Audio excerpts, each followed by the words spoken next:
Please subscribe to Facetv Africa and turn the notification on. Facetv Africa, ẹ jọ̀ọ́, subscribe, hete. Face TV was Swoby.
Yeah.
show princess.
Iyabo Ojo mi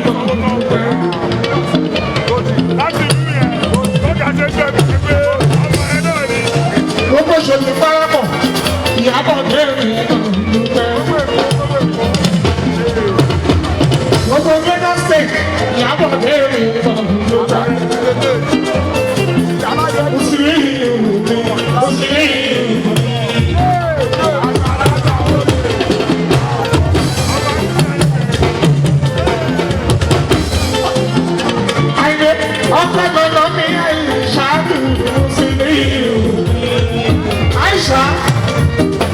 ọmọdé ṣàpamọ́ ọ̀gọ́ yìí níjẹ̀bú òde. ọmọdé ṣàpamọ́ ọ̀gọ́ yìí níjẹ̀bú òde. ọ̀nà àìṣà àìṣà. ọ̀nà àìṣà ọ̀nà àìṣà. ayẹta ìdè ní mùsùlùmí ìgbàyé ìkàdé.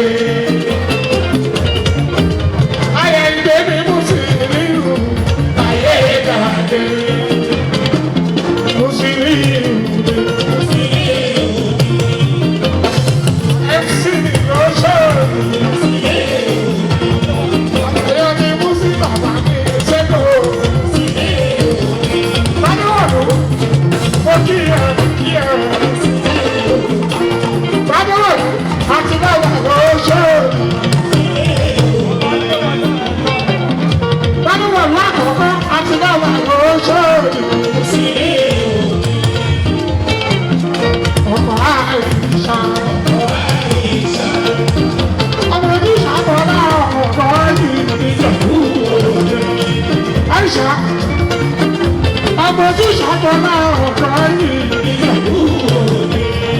Àìṣà àìṣà ṣàtọ́lá ọ̀gá yìí.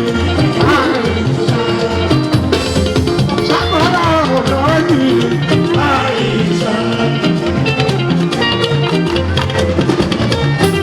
àìṣà ṣàtọ́lá ọ̀gá yìí. Àìṣà. Aisha, ọmọ bá níjẹ̀ òwúrọ̀ rẹ̀. Aisha, ìdí mọ̀tẹ́ níjẹ̀ òwúrọ̀.